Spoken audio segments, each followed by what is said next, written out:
السلام علیکم ورحمۃ اللہ۔ جی آج ہم دوبارہ حاضر ہیں M Phil guideline part 2 کے ساتھ۔ اس سے پہلی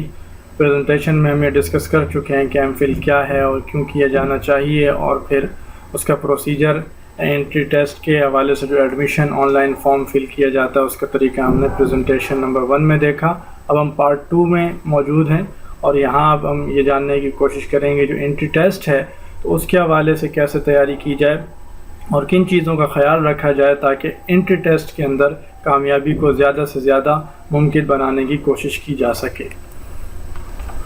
انٹری ٹیسٹ کے حوالے سے آج جو ہم ڈسکشن کریں گے وہ مندرجہ ذیل پوائنٹس پر مشتمل ہوگی۔ ایک تو مینٹل پریپریشن ہے، فزیکل پریپریشن، سبجیکٹ نالج اور انگلش گرامرز۔ ان 4 پوائنٹس پر آج کی پریزنٹیشن میں ہم گفتگو کریں گے۔ سب سے پہلے مینٹل پریپریشن جو ہے، ذہنی ہم آہنگی اور ذہنی تیاری جو ہے کسی بھی چیز کے لیے بڑی اہمیت کی حامل ہوتی ہے، تو لہٰذا انٹری ٹیسٹ کے لیے بھی ذہنی طور پر تیار ہونا انتہائی ضروری ہے۔ سب سے پہلے اس کے لیے کسی مقصد کا ہونا ضروری ہے کہ آیا کس مقصد کے تحت آپ کوئی بھی کام کرنے جا رہے ہیں، انٹری ٹیسٹ دینے جا رہے ہیں، تو آپ کا مقصد کیا ہے، گول کیا ہے، وہ واضح ہونا چاہیے۔ اسی طرح اس پر توجہ مرکوز ہونے چاہیے، فوکس ہونا چاہیے، تاکہ ادھر ادھر کے خیالات اور ادھر ادھر کی توجہ سے بچ کر اس خاص مقصد پر توجہ کی جا سکے۔ اسی طرح اس کے حوالے سے پلاننگ کا ہونا ضروری ہے کہ کس طرح سے آپ اس گول کو اچیو کریں گے۔ اس کے لیے ذہنی طور پر آپ کے ذہن میں خاکہ موجود ہونا چاہیے کہ اسٹیپ بائی اسٹیپ آپ کیسے آگے بڑھیں گے، اور اسی طرح سے پلان اے، پلان بی اور پلان سی بھی آپ کے پاس ہونا چاہیے۔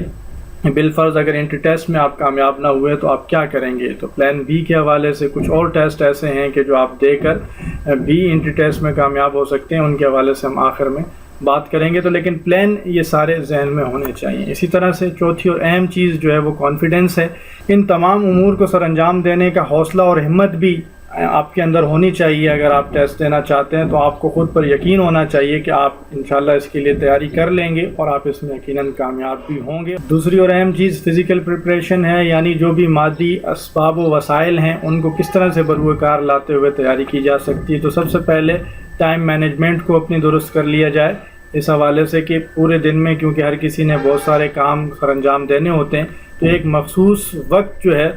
وہ اس کی تیاری کے لیے بھی مختص کیا جائے، اور کنٹینیوسلی اور استقامت کے ساتھ وہ وقت جو ہے اس پڑھائی کو دیا جائے۔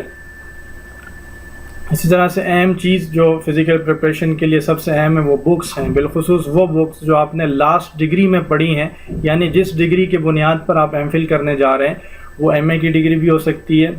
وہ بی ایس سی وغیرہ کی بھی ڈگری ہو سکتی ہے، یا بی کام وغیرہ کی بھی۔ تو اس جس ڈگری کی بیاف پر آپ ایم فل کرنے جا رہے ہیں تو اس کے اندر آپ نے جتنے بھی سبجیکٹ پڑھے ہیں تو ان کا بالاستیاب مطالعہ شروع سے آخر تک تمام کتابوں کا مطالعہ کرنا ضروری ہے۔ اور اسی طرح گائیڈ بکس وغیرہ بھی اویلیبل ہوتی ہیں مارکیٹ میں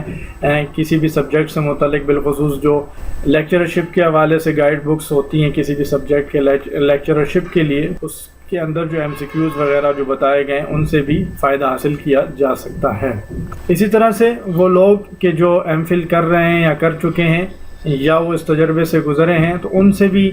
معلومات لی جا سکتی ہے اس حوالے سے کہ کن کن چیزوں کو فوکس کیا جائے اور کن چیزوں پر توجہ دی جائے۔ اسی طرح سے پاسٹ پیپرز بہت اہم ہیں، بالخصوص کہ جو پہلے امتحان ہوتے رہیں، انٹری ٹیسٹ ہوتے رہیں، تو وہ کس نوعیت کے ہوتے رہیں، کس نوعیت کے سوالات اس کے اندر آتے رہیں۔ تو اگر پاسٹ پیپر آپ کو مل جاتے ہیں تو اس سے بھی آپ کو اندازہ لگانا آسان ہو جاتا ہے، ذہنی طور پہ آپ خود کو تیار کر سکتے ہیں کہ کس نوعیت کے سوال اور کس انداز سے آتے ہیں۔ تو پاسٹ پیپرز کا مطالعہ بھی بہت ضروری ہے۔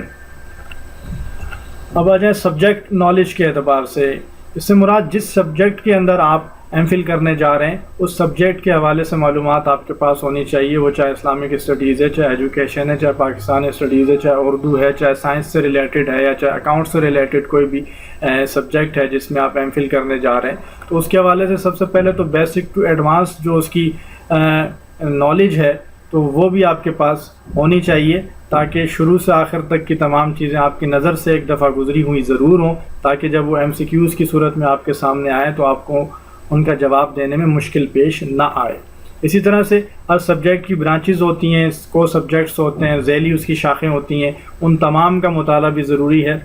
اگر ہم اسلامک اسٹڈیز میں دیکھتے ہیں تو قرآن، حدیث، فقہ اور اسی طرح سیرت ہے اور پھر عربی گرامر وغیرہ ہے، تو ان تمام چیزوں کا جاننا بھی ضروری ہے۔ اسی طرح اگر ایجوکیشن میں ہم دیکھتے ہیں تو اس کے اندر کریکولم ڈیولپمنٹ ہے، میتھڈز آف ٹیچنگ ہے، اور اسی طرح سے ایڈمنسٹریشن ہے ایجوکیشن کے اندر، تو بہت سارے اور سبجیکٹس جو اس سے ریلیٹڈ ہیں ان تمام کا مطالعہ ضروری ہے۔ بیسک فارمولہ اس میں وہی ہے کہ جو ایم اے کے درجے تک آپ یا لاسٹ ڈگری کے درجے تک جو سبجیکٹ پڑھ چکے ہیں تو ان کا دوبارہ سے ایک دفعہ مطالعہ کرنا بہت ضروری ہے۔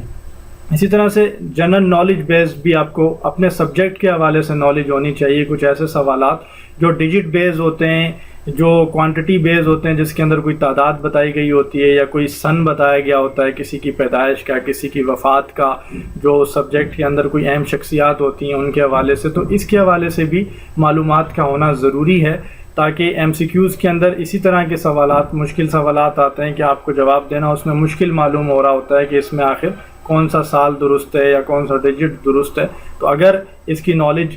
شروع سے ہی انسان حاصل کرنا شروع کر دے تو پھر اس ایم سی کیوز کے اندر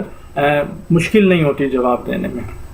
اسی طرح سے ایک اہم چیز کہ ہم ایک درجے تک آ کر یہ سمجھتے ہیں کہ اب ہم نے جو کچھ پڑھنا تھا پڑھ لیا، اب ہمیں مزید کچھ پڑھنے کی ضرورت نہیں ہے، حالانکہ غلط کانسیپٹ ہے۔ جو ریڈنگ ہے اس کو ہمیشہ جاری رہنا چاہیے۔ آپ اپنے سبجیکٹ سے ریلیٹڈ جتنی بھی چیزیں آپ کو ملتی ہیں، چاہے وہ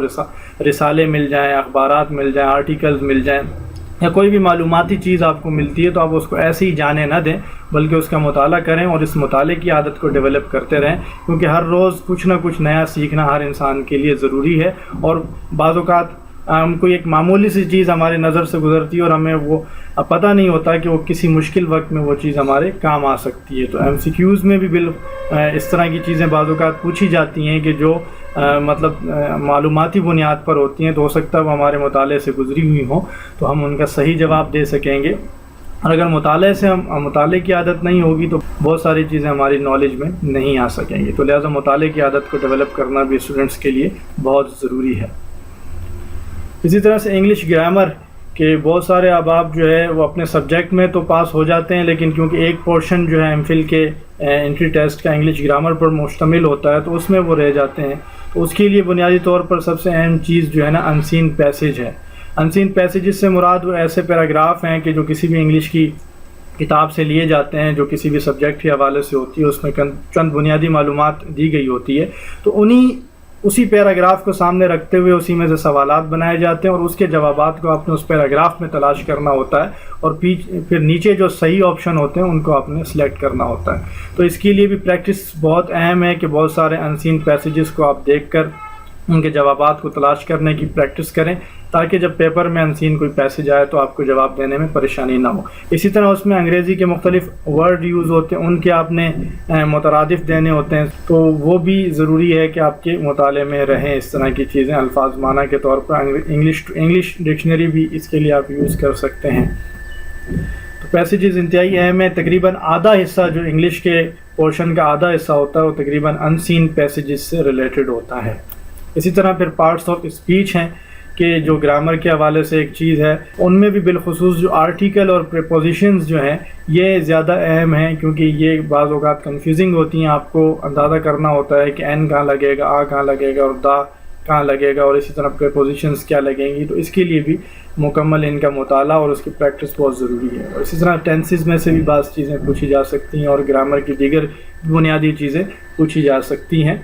تو اس کے لیے پریکٹس کرنا انگلش کے حوالے سے ٹائم نکال کر بہت ضروری ہے۔ اب آ جائیں انٹری ٹیسٹ کو پریکٹیکلی سمجھنے کی کوشش کرتے ہیں۔ کراچی یونیورسٹی کا یہاں پر انٹری ٹیسٹ کا جو